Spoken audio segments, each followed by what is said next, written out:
It was a special holiday on the island of Sodor. Bertie the bus was working harder than ever before. All the engines were busy too.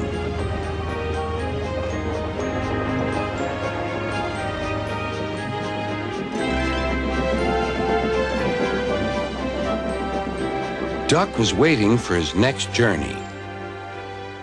Near him stood a red bus, but he didn't look friendly like Bertie. The bus growled as he gazed at the happy passengers. "Stupid nonsense," he grumbled. "I wouldn't have brought them if I'd known. I'd have had a breakdown or something." "I'm glad you didn't," smiled Duck. "You'd have spoiled their fun." "Bah! Enjoyment is all you engines live for. One day railways will be ripped up." Duck felt shocked at such an idea. "We have a friend called Bertie, and he's a bus, but he likes the railway. Sometimes he teases us about it, but he'd never want to see it ripped up." growled the bus. "I know Bertie. He's too small in size to be of any use." Duck took no notice. That bus is silly, he thought, as he steamed away. At the junction, Duck told Oliver all about him. "I call him Bulgy," chuckled Oliver, and then he puffed happily away.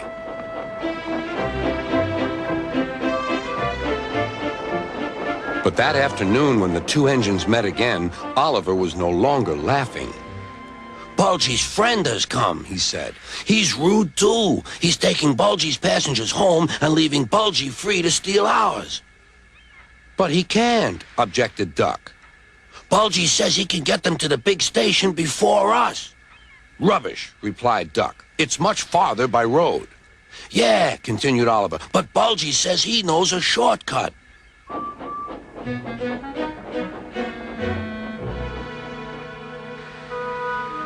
That evening, the engines were preparing for the homeward rush. "Where are the passengers?" they wondered. "Look!" shrilled Oliver. "Look at Bulgy! He's a mean scarlet deceiver." Bulgy was wearing a large sign saying railway bus. "Yeah, boo snubs," he jeered as he roared away. "Come on," puffed Duck to his coaches. "Let's see what he's up to."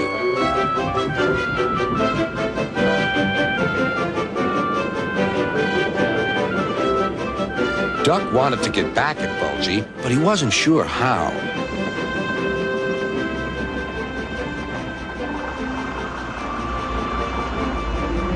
Then, in the distance, Duck saw a man waving a red flag. That meant danger. The line here crosses a narrow road, and there was Bulgy, wedged firmly under the bridge. "So this was his shortcut," chuckled Duck. "He tricked us," shouted Bulgy's passengers. "He said he was a railway bus, but he wouldn't accept our return tickets. He wanted us to think railways are no good." Duck's crew examined the bridge. "It's risky, but we must help the passengers."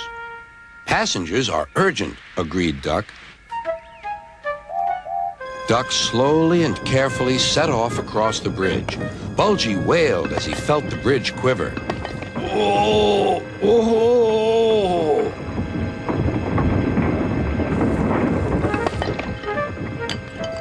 "Stop!" he shouted. "It might fall on me." "That would serve you right for telling lies," said Duck, but the bridge didn't collapse. Duck made good time, and all the passengers caught their trains. The bridge is now mended, but not, unfortunately, Bulgy and his ways. He never learned sense. He's a hen house now, and his lies can do no harm. The hens never listen to them anyway.